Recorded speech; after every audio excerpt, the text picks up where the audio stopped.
اسی طرح جو ربیع الاول کا مہینہ اب یہ چل رہا ہے نا جی، ربیع الاول، اس مہینے میں کیا کرنا چاہیے؟ اللہ کے نبی کی آمد کے مہینے میں کیا کرنا چاہیے؟ اللہ کے نبی نے جو احکام ہمارے ذمہ لگائے، آج سے میں اور آپ طے کر لیں، ان کو پورا کریں گے۔ یہ ہے ربیع الاول، اس کو کہتے ہیں جشن عید میلاد النبی، کہ جو کام ذمہ لگ گیا مر جائیں گے، چھوڑیں گے نہیں۔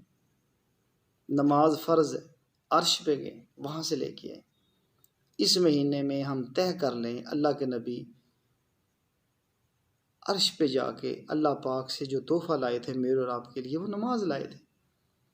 تو میں اور آپ انشاءاللہ وعدہ کریں اللہ سے کہ یا اللہ، تیرے نبی کے اس برکت والے مہینے کے صدقے آج سے ہم نماز نہیں چھوڑیں گے، آج سے ہم قرآن پاک کی تلاوت کو زیادہ کریں گے، تسبیحات کو بڑھا دیں گے، اور نبی پاک صلی اللہ علیہ وسلم پر درود و سلام زیادہ پڑھیں گے۔ اس مہینے کا یہ ہے فائدہ، اور سنتوں کو زندگی کے اندر لائیں گے۔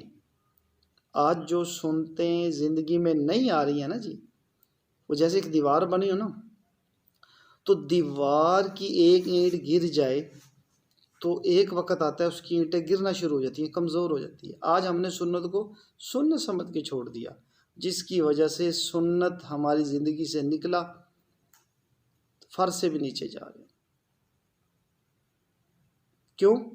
اس لیے کہ بنیاد کو، اوپر والی بنیاد جو سرے کی بنیاد ہوتی ہے نا جی، جیسے نیچے سے کمزور ہوتی ہے، ایسے ہی اوپر سے بھی کمزور ہو جاتی ہے۔ تو اس لیے اس کمزوری کو دور اس مہینے میں کر سکتے ہیں۔ کیسے؟ کہ جو وہ اللہ کے نبی ہمارے لیے احکام لائے وہ میری اور آپ کی زندگی میں آ جائیں، تو میرا اور آپ کا کام بن جائے گا، ہمارا خاتمہ ایمان پہ ہو جائے گا۔ تو اس کی سب کو کوشش کرنی چاہیے۔